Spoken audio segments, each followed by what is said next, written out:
5 things you need to know if you want to move into enterprise SEO with Gus Pelogia. The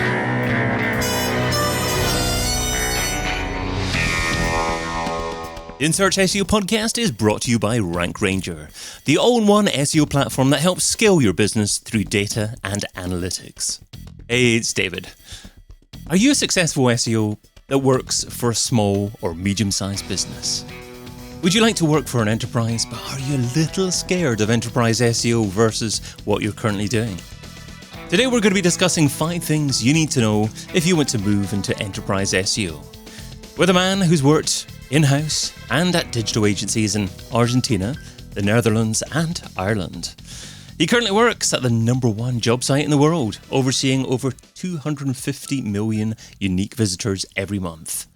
A warm welcome to the In Search SEO podcast, SEO product manager at Indeed.com, Gus Pelogia. Hi everyone. Hi David. Thank you for inviting me for this podcast, and let's talk about enterprise SEO. Let's go for it. Great to have you on, Gus. Well, you can find Gus over at Pelogia on LinkedIn. So Gus, how different is enterprise SEO to doing SEO for a relatively small business? I think so. I've been on the enterprise world for around 5 months now, right? So I've been in SEO for more than 10 years, but the enterprise universe is very, very new to me. Of course, you bring a lot of the knowledge that you already have, but there are things that are very, very different from everything that I've done before. And I think the main difference for me, or at least the main difference that I feel over this first 5 months is that I don't feel that I'm carrying everything in my shoulders. When you work for maybe a smaller company, or when you are the only person in an account or in-house, if something's not going on the pace that people want, everything just falls into you.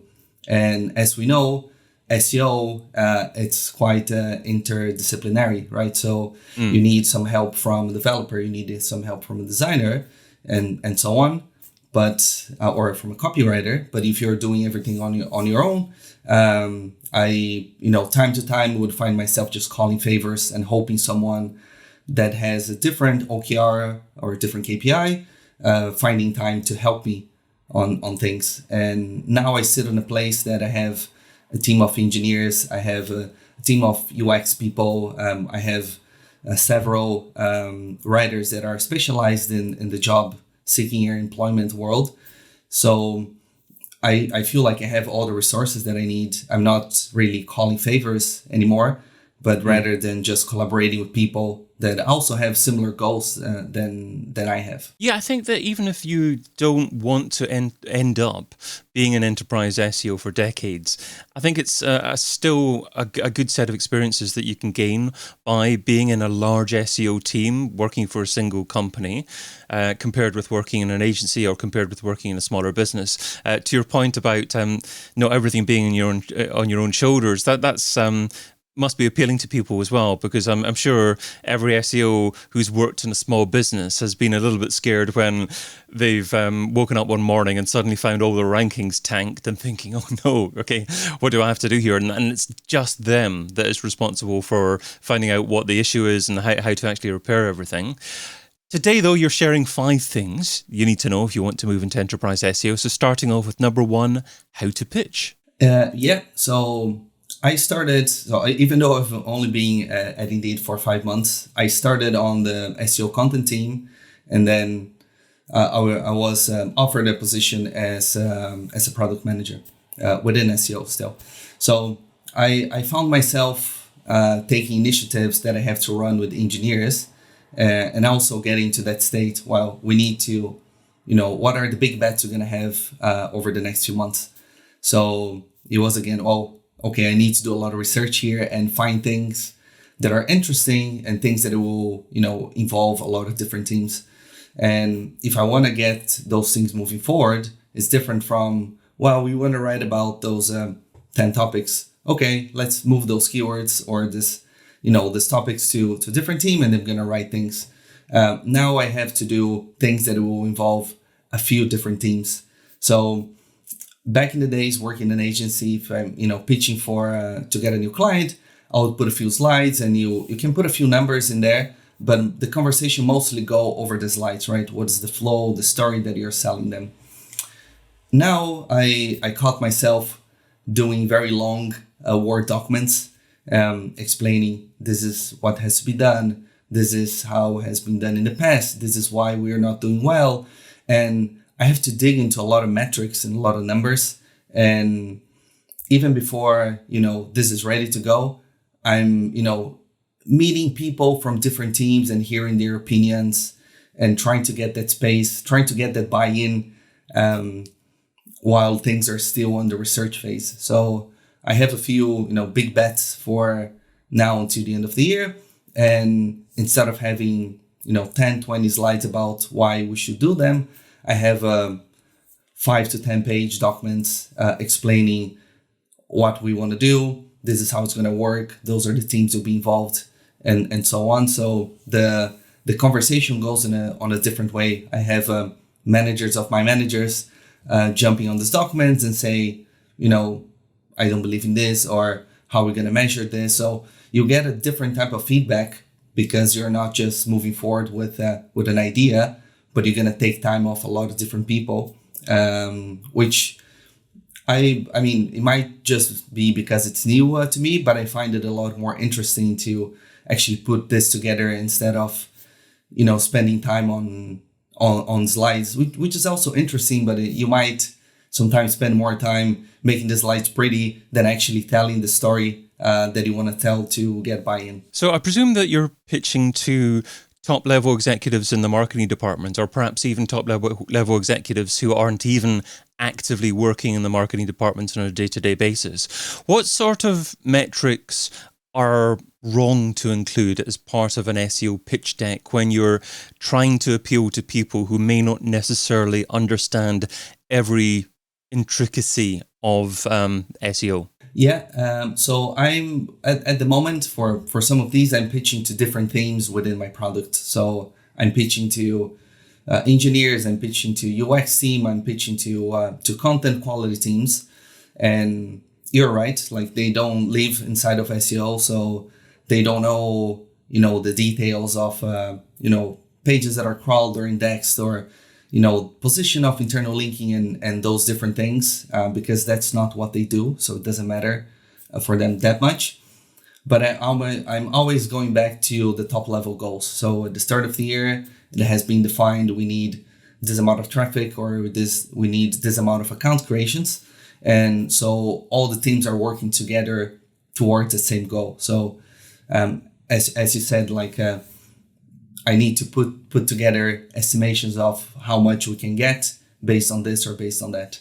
Yeah, it's a great piece of advice. I love that, because the marketing department as a whole, the business as a whole, will have these top-level goals that they want to achieve. And if you're not aligned to that, then that's going to be a straight no, I guess. Exactly. Yeah, so internally at Indeed, we have our own analytics platform, and you can query a lot of different things.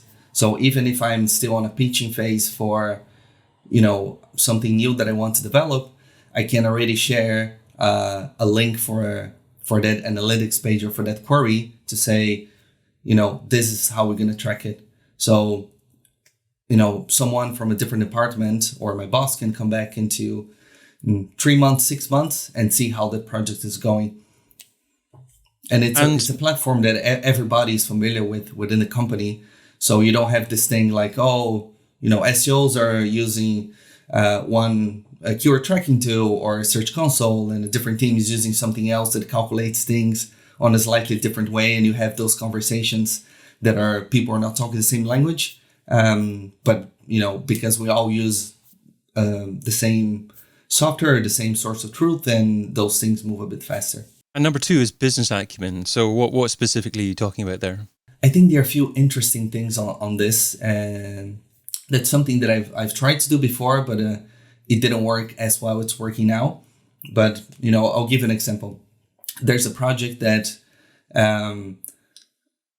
when I joined, there was a project already in motion to do a certain thing. And as I started learning about the SEO pitch for that project, I realized that there were 3 different teams trying to get into the same place. They were classifying things on a different way, but the final goal was always the same. And as I took over the idea that it was already happening in the SEO universe. And on my first week as a product manager, someone from this other team comes to me and already, wants to have a meeting with me. And I'm like, okay, well, I just started. I'm still getting used to things. And then I realized that what she was doing was she was pitching to me her view of that project. And as it took me a couple of days to realize, she's advocating for her view on this, and it's fine, but I thought it was very smart for her to come in on, let's get this guy or this new person as they just join in, and, first build that relationship, and second, show how this idea that I have can bring us further. And, it wasn't too hard to realize that the view she had and the process she had was a lot better than the other ones that we had, even the SEO one.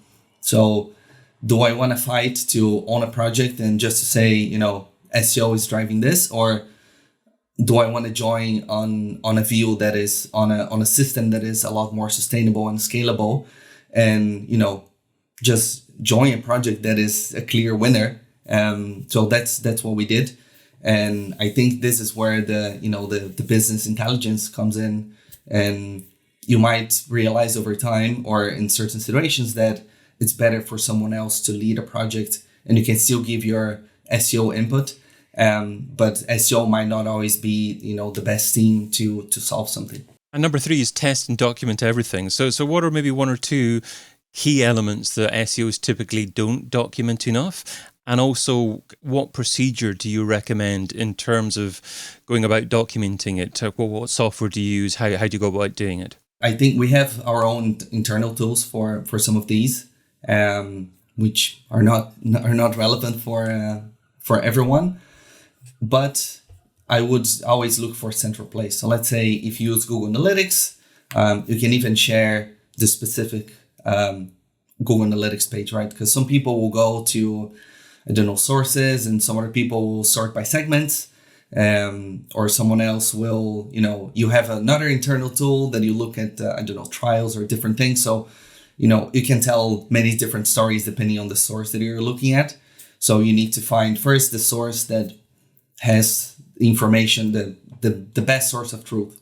And like I worked in cases where I would look at Google Analytics and say, but trials are up.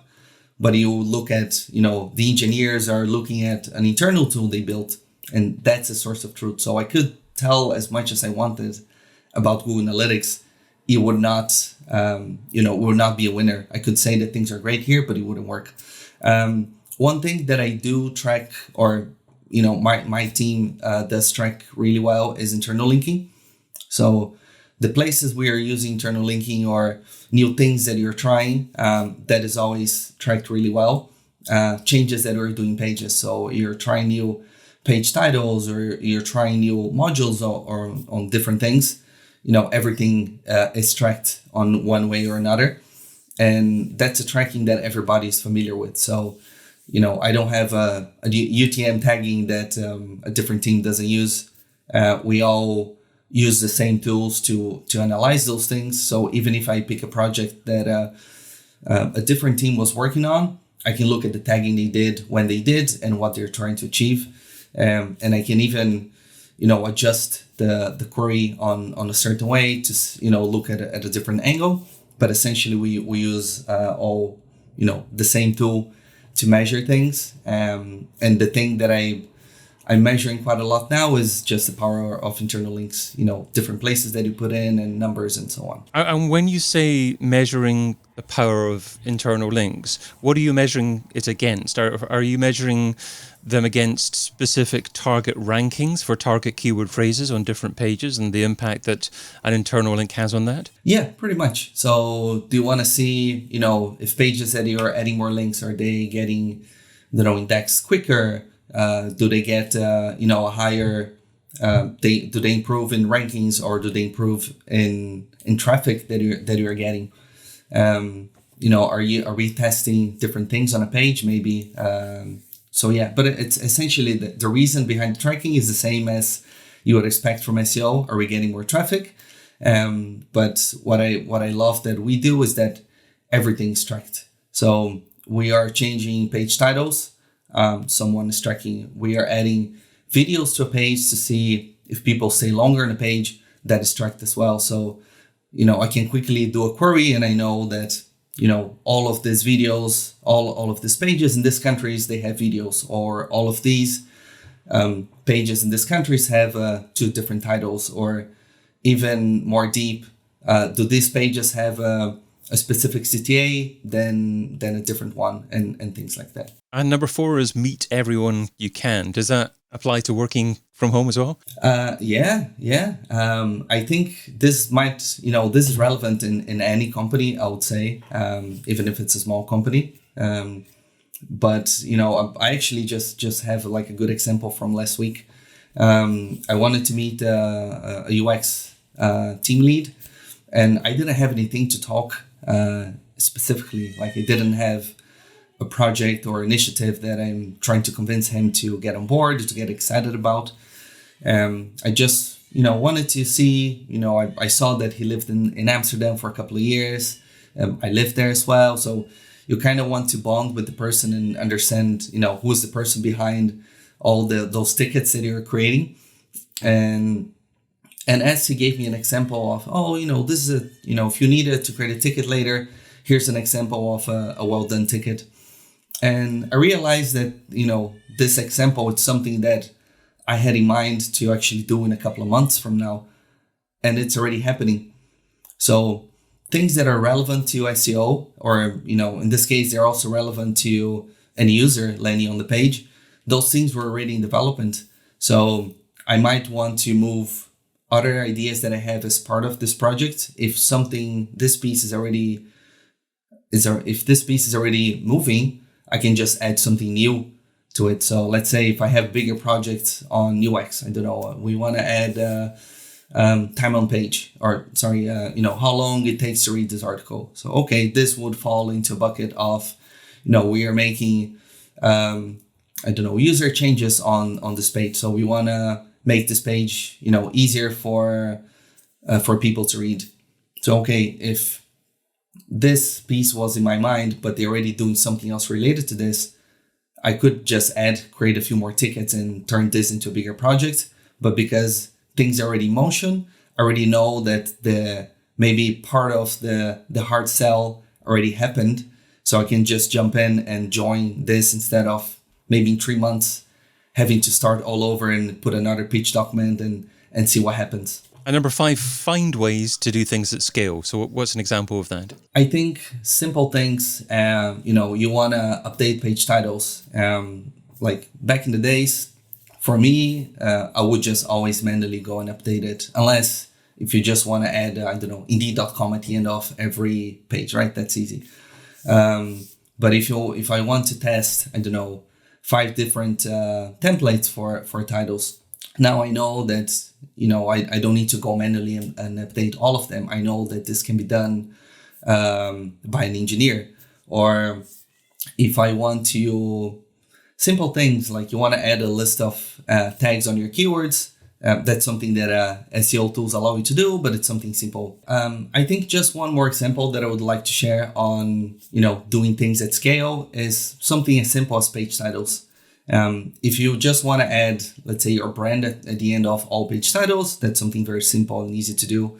But if you want to test 10 different templates for titles, you want to see how people react to seeing the number of jobs on the page title, or if you put something like buy now or something like this, but you want to try different styles, that's something that you can do at scale, right? So I could select 200 pages in 4 different buckets and have the template and just give to my engineers and say, update this. You're gonna add part of the H1 as part of this title, or we're gonna pick some other element on the page that will transform this template into something more meaningful. If a brand, for example, wanted to change their page title to do a Black Friday sale and say 50% off or something like that to catch people's eyes, click through, How quickly can they expect Google to replace the title if the sale's over and they want to change it back again? I think it would just be a matter of days, really. Is it possible to control it a little bit more closely than that, and try and time it to within a few hours? Because obviously, if your title says 50% off, you don't want someone to click on it if that's not what you're offering. That is true. I think now we have two cases in here, because one, Google is just picking whichever title they want if they don't trust the title that you put there. My second way, let's say if we change the title and Google picked the new title, I would go to Search Console and once you change the title, I would go back to Search Console and ask Google to crawl that page again and see if that change happened. You probably have other elements on the page. So maybe if your H1 also had something related to Black Friday and it's not there anymore, Google might just make that connection, say, oh, the title and the header are not saying this anymore, so this page is not about Black Friday anymore. Great thoughts. Well, let's finish off with the Pareto pickle. So Pareto says that you can get 80% of your results from 20% of your efforts. What's one SEO activity that you would recommend that provides incredible results for modest levels of effort? I think internal linking is an easy winner here. It can be done without engineering resources. You don't need a lot of developers to do that work for you. It can also just be done straight away. You go as an SEO, you can map all the pages and opportunities that you have. You can do maybe a crawl with Screen Frog that will include a custom extraction and say, every page that I say find jobs, I can get that link. So it's very easy to map. And also, if you want to do it at scale, it's also possible to be done. So I don't think it's something too hard to do. You can do without a lot of resources, and I've seen having really good results every time that I did. I've been your host, David Bain. You can find Gus over at Pelogia on LinkedIn. Gus, thanks so much for being on the In Search SEO podcast. Thank you, David. Hopefully my insights were useful. If someone is considering a move to enterprise SEO, please reach me out on LinkedIn or on Twitter at Pelogia, and I can give you more pointers, maybe help you with your interview if you think that what I said was relevant and could help you. And that's it for me. Thank you for having me on Rank Ranger again, and we'll chat soon. And thank you for listening. Check out all the previous episodes and sign up for a free trial of the Rank Ranger platform over at rankranger.com.